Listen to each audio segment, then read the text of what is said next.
Salut tout le monde, moi c'est Eugénie. Aujourd'hui, je vais aborder un sujet qu'avec la situation actuelle, on est tous à risque de vivre, soit la déprime et la dépression. Plus souvent qu'autrement, la dépression, c'est mal utilisé comme terme, donc on va démystifier ça ensemble. Pour commencer, c'est quoi la déprime? C'est un état qu'on peut tous vivre. En fait, ça va être suite à un événement tel que une peine d'amour, la perte d'un emploi, ça peut être après une mauvaise note scolaire. En fait, ça va nous apporter un sentiment de tristesse et d'insatisfaction de nous. Ça peut être suivi, ça peut être vécu aussi avec un manque de motivation, une modification au niveau de notre sommeil, une modification au niveau de notre appétit. En fait, il y a des choses qu'on n'a plus envie de faire. La déprime, en fait, on n'a pas besoin de traitement médical pour ça. C'est vraiment un état qui est passager, soit temporaire. Donc, si vous vivez des symptômes de déprime plus que 2 semaines, il faut consulter un professionnel parce qu'à ce moment-là, ça peut être une dépression. Donc, ceci dit, c'est quoi exactement la dépression? C'est une maladie, donc c'est des symptômes qui sont persistants. Et puis, c'est autant psychologique que physique.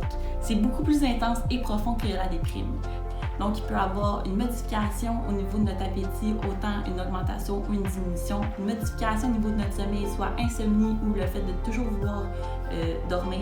Les activités qu'on avait du plaisir à faire habituellement, on n'a plus de plaisir à les faire, ça ne nous tente plus. On a un manque de motivation et une perte d'énergie. Donc, il y a plusieurs symptômes associés à la dépression. Je ne les énumérerai pas tous parce qu'il y en a plusieurs. Mais ce qui est important à savoir, c'est qu'il y a des traitements pour la dépression, soit la psychothérapie, la psychoéducation, on peut utiliser de la médication. Il y a aussi des thérapies de stimulation cérébrale.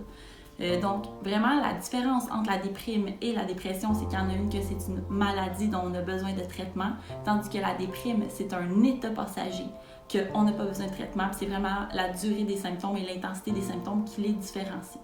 Ceci étant dit, maintenant, je vais vous donner des conseils pour maintenir une bonne santé mentale. Donc, il y a d'adopter des bonnes habitudes de vie, telles qu'avoir une bonne alimentation, dormir suffisamment, faire de l'activité physique. Donc, ça, c'est des habitudes de vie que c'est bon pour notre santé mentale. Il y a aussi le fait d'avoir un bon entourage, soit avoir des relations qui sont saines avec nos amis, notre famille, nos voisins, nos collègues de travail. Vraiment avoir des relations qui nous permettent de communiquer, ça nous permet de gérer nos émotions puis diminuer notre taux de stress en fait. Également, on peut faire de la méditation pour gérer notre stress. L'activité physique, ça aide à gérer notre stress également. Donc voilà, ce sont des astuces pour mieux gérer notre santé mentale. Ceci étant dit, évidemment, c'est plus facile qu'à faire, mais un petit pas à la fois, ça permet d'avoir une grande différence dans nos vies. Donc, malgré ces temps difficiles pour tous, on va mettre des ressources à la fin de la vidéo. Je vous invite à les consulter, demander de l'aide si vous en avez besoin. C'est pas un signe de faiblesse, au contraire. Et notre équipe de Psycho Minute, ça va nous faire plaisir de vous lire si jamais vous voulez seulement ventiler, autant sur notre page Instagram que Facebook. On vous invite à nous écrire. Donc voilà, prenez soin de vous, puis on se dit à la prochaine. Bye!